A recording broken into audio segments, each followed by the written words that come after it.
Berhenti kat satu pam minyak. Minyak. Aku nak beli jajan-jajan untuk adik-adik aku lah masa tu kan. Beli. Ambil barang, letak kat kaunter.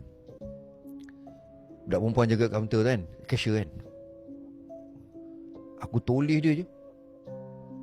Kat belakang dia ni babe, tiba-tiba keluar kepala babe.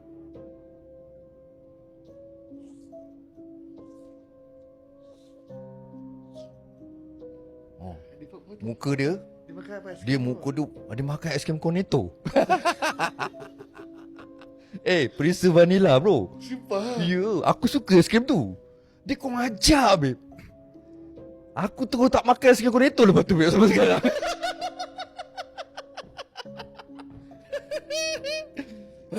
Muka cashier tu biasa je, normal je. Okey, muka cashier tu normal je. Tapi belakang cashier tu mula nampak kepala dulu.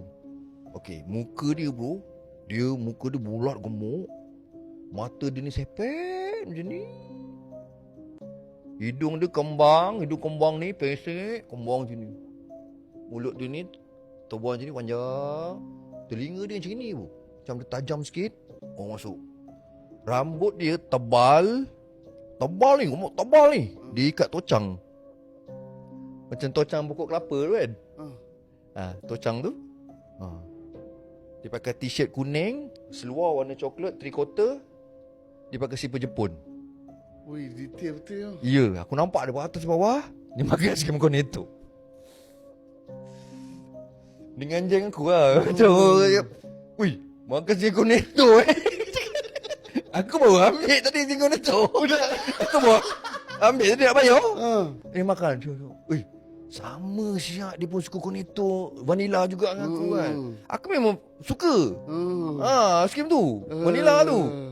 Tengok dia makan situ Aku tak edit beli cornetto tu. Tak silap aku tak edit beli aja Lip. Saya beli jajan-jajan je kan. Cornetto ni tak edit lah. Tak edit. Aku jadi panik. Aku tengok belakang tu. Aku cakap, Cak Lip, tengok Cak Lip belakang budak ni Cak Lip.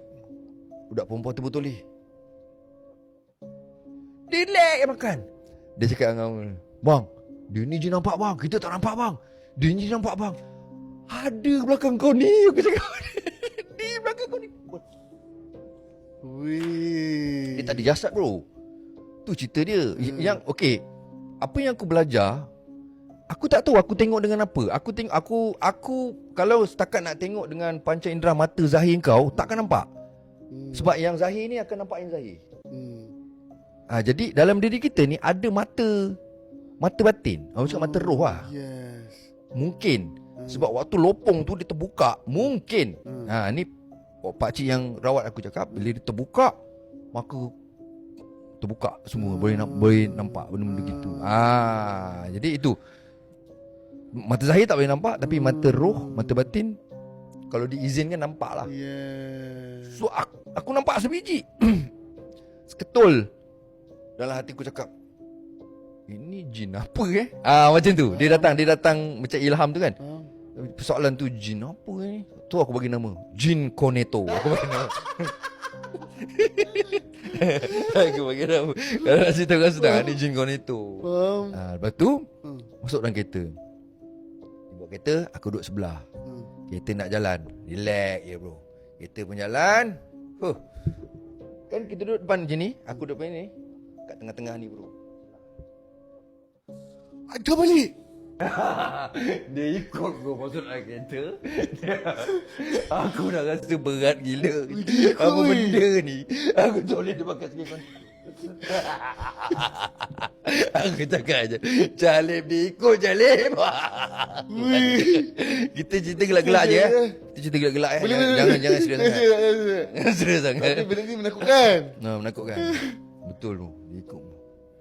Itu aku pun cakap dalam juga aku. Tapi aku cakap lah dengan dia kan. Aku cakap, kau belai lah. Aku cakap kan, kau ikut aku pun nak buat apa kan. Kau belai je. Baik kau balik di tempat kau tu. Aku rasa dia duduk kat pam minyak tu. Aku rasa tu pelaris pam minyak tu. Aku tak tahu lah. Aku tak dapat jawapan. Dia pelaris pam minyak tu ke, ataupun dia memang jin yang tinggal kat situ ke.